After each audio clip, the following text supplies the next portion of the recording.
Bonjour à tous, mon nom est François Chartrand. Nous sommes présentement le 22 janvier 2021. Alors, je suis curieux de savoir combien d'entre vous qui avez été témoins des événements historiques du 21 janvier, hier, lorsque nous avons vu le nouveau président des États-Unis mettre la main sur la Bible et ainsi être inauguré. Parce que c'était à ce moment précis que le pouvoir a été transféré aux militaires.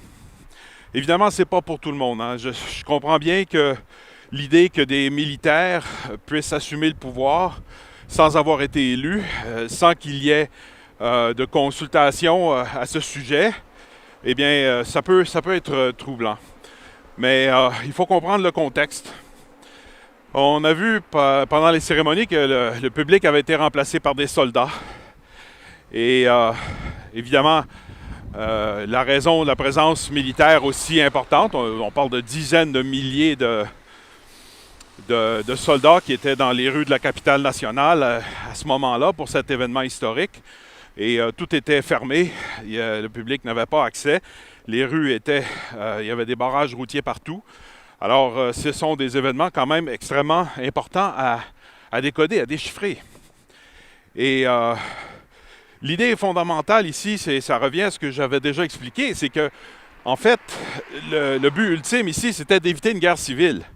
Et je pense que toute personne raisonnable comprend très bien que le risque était réel, hein. Les tensions si hautes, si fortes, pouvaient mener vers une escalade de la violence assez dévastatrice, surtout dans l'optique d'un coup d'État militaire. Donc, l'objectif des militaires, c'était de restaurer la République parce que la corporation est en faillite.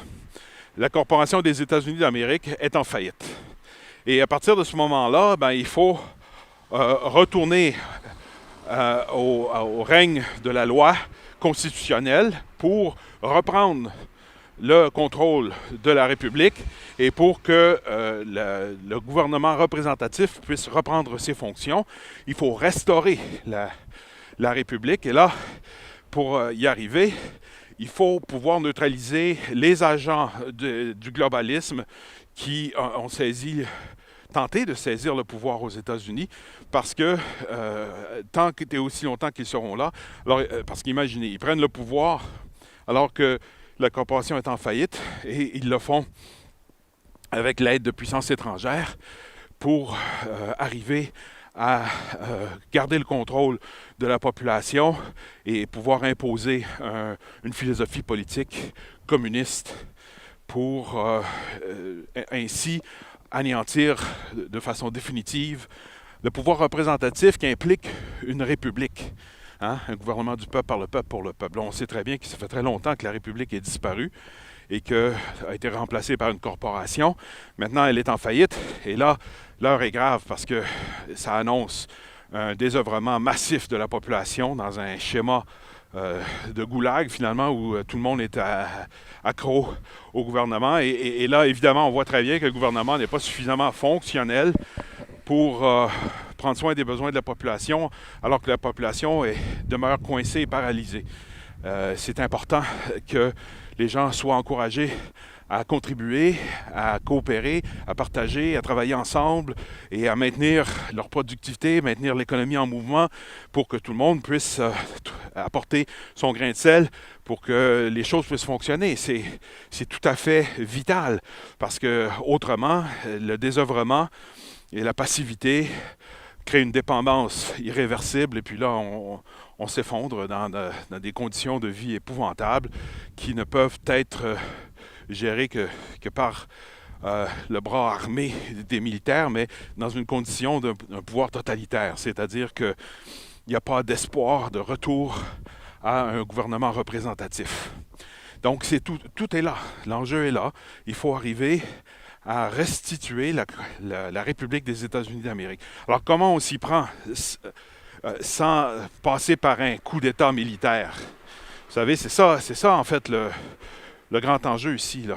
C'est que Il faut éviter un coup d'État militaire. Il faut éviter la descente aux enfers que représente une, euh, une guerre civile. Et donc, le secret ici de l'opération, c'était d'opérer selon la loi constitutionnelle, la loi du territoire. La loi suprême sur le territoire aux États-Unis, c'est la Constitution, qui a été supplantée dans les années, je pense, en 1847, que la Corporation des États-Unis d'Amérique a été créée, que le gouvernement américain a été remplacé par une corporation qui appartenait au banquier central de Londres. C'est l'Angleterre là-dedans qui est au cœur de tout ça. Là. On parle beaucoup de la Chine et la Russie, l'Iran, mais c'est l'Angleterre, en fait, qui est au cœur de toute cette merde que maintenant il faut nettoyer. Alors, nos chers amis anglais ont fort à faire pour expliquer comment leur propre gouvernement a pu mettre l'humanité en entier dans un bourbier épouvantable, à un point tel où, là, il faut absolument que pour des raisons humanitaires, là, c'est des raisons de survie essentielles. Il faut restaurer la République pour que les gens puissent continuer à fonctionner normalement ou pseudo-normalement. C'est sûr qu'il n'y a pas de retour à la normale, ça c'est garanti. Mais avec une collaboration entre les civils et les militaires, on peut restaurer le système parce que les banquiers centrales ont commis l'irréparable et ne sont jamais capables de convaincre l'humanité de les suivre alors que les dévoilements qui s'en viennent vont démontrer que ce sont réellement des gens extrêmement malades. Le côté diabolique. Il existe des forces en notre monde qui sont si diaboliques, si sombres, si destructives, des forces qui sont si anti-humaines que les gens ne peuvent pas le comprendre. Et c'est pour ça que les gens, en général, ne comprennent pas le sens des événements parce qu'ils n'ont pas accès à cette information. Ils n'ont pas ce concept-là de cette effroyable réalité qui se cache dans l'ombre derrière les coulisses du pouvoir. Alors, tant et aussi longtemps que les gens n'ont pas cette information, ils ne peuvent pas comprendre qu'est-ce qui se passe réellement. Et c'est pour ça que moi, j'ai entrepris de vous parler comme ça, en essayant de vous expliquer le plus clairement possible l'origine de ce pouvoir en notre monde si diabolique et si destructeur et si malsain. Ça dépasse l'entendement, en fait. Il y a beaucoup de choses que je ne vous ai pas dit encore. Mais ça dépasse l'entendement à quel point ces gens sont malsains. Et c'est pour ça là, que ceux qui ont cette information, donc les services de renseignement militaire, eux ont un agenda tout à fait différent de ce que les gens s'imaginent. Eux, ils se battent pour la survie de l'humanité aux mains de tyrans qui ont atteint une dépravation, une déchéance si horrible qu'aucun être humain qui est encore digne de ce nom n'est capable de l'accepter et de vivre avec ça. Et il faut dire que les militaires ont subi eux aussi une infiltration des satanistes. Et beaucoup de militaires se sont rendus complices dans cette affaire-là. Et c'est ça qu'il faut comprendre avec le satanisme. C'est un système de chantage qui met de la pression sur les individus. Une pression absolument abominable qui fait que beaucoup de gens qui sont des satanistes, donc qui ont été intronisés, qui se sont présentés là parce qu'ils avaient de l'ambition. Ils voulaient avoir accès au plus haut niveau du pouvoir sans vraiment savoir ce que ça leur en coûterait. Ce que ça leur en coûte, c'est leur âme. Ils doivent faire des choses qu'ils ne pourront jamais défaire et qui entacheront éternellement leur vie. Donc, ceux qui se sont fait coincer dans ce schéma de chantage sont en fait dans une situation où la seule issue possible est la rédemption si possible. Donc, il y a des gens qui, même s'ils sont des satanistes, sont extrêmement motivés à voir ce système-là renversé. Ils sont les plus directement concernés. Ils sont les premiers concernés dans ça. Alors, il y a, dans l'appareil militaire américain, il y a un éveil massif qui s'est produit depuis plusieurs années concernant le risque, le péril auquel fait face l'humanité en entier, à moins qu'on ne puisse purger de notre système politique cette horrible réalité qu'est le satanisme. Bien sûr, c'est une réalité que si on ne la connaît pas, celui qui parle comme ça, il passe pour un fou. J'ai été accusé, moi, de folie assez souvent pour comprendre que c'est un mécanisme normal. Il y a des gens qui ne peuvent pas comprendre cette information, ils ne peuvent pas l'absorber et donc, par conséquent, ils sont obligés de conclure que vous avez perdu l'esprit pour parler ainsi. Moi, je vous dis, je suis parfaitement lucide, je sais de quoi je parle, je ne demande à personne de me croire. Mais tout ce que je vous dis, c'est que là, en ce moment, le pouvoir a été transféré aux militaires.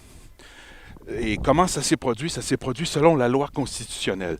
C'est-à-dire que si, par exemple, imaginez un instant, Donald Trump donne l'ordre d'arrêter tous ses ennemis, donne l'ordre aux militaires d'aller faire toutes les arrestations. Eh bien, imaginez ce que les médias diraient de ça. Ils diraient que voici, c'est Adolf Hitler décuplé, multiplié.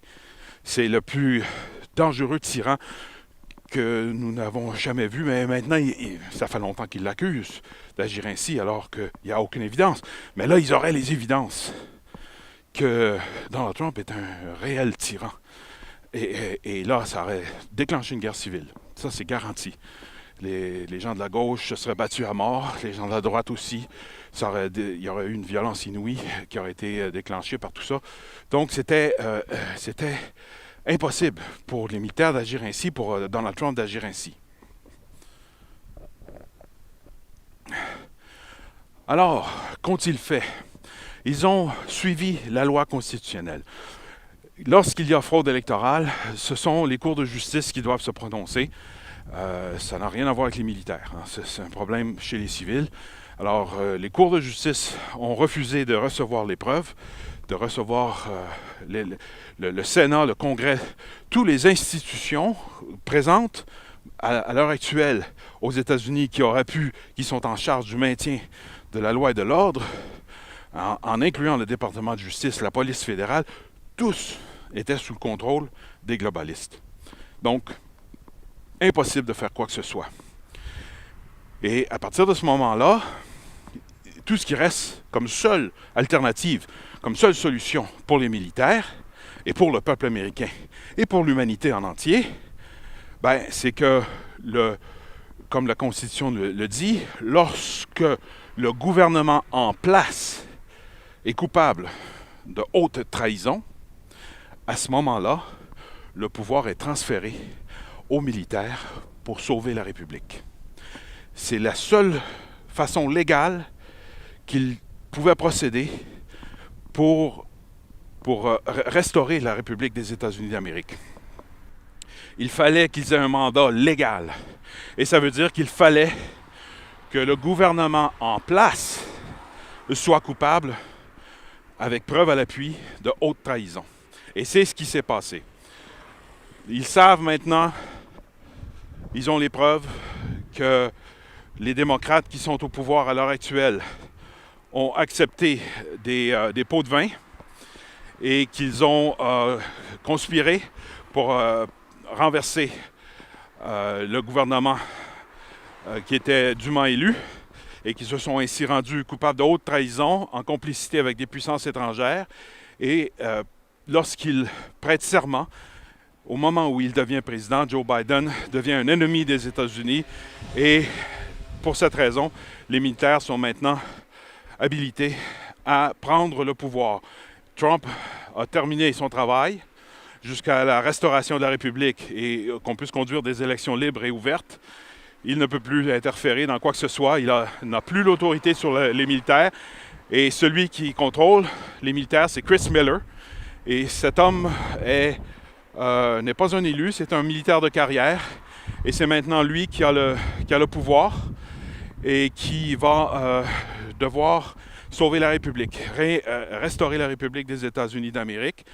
Sinon, on s'en va vers le communisme.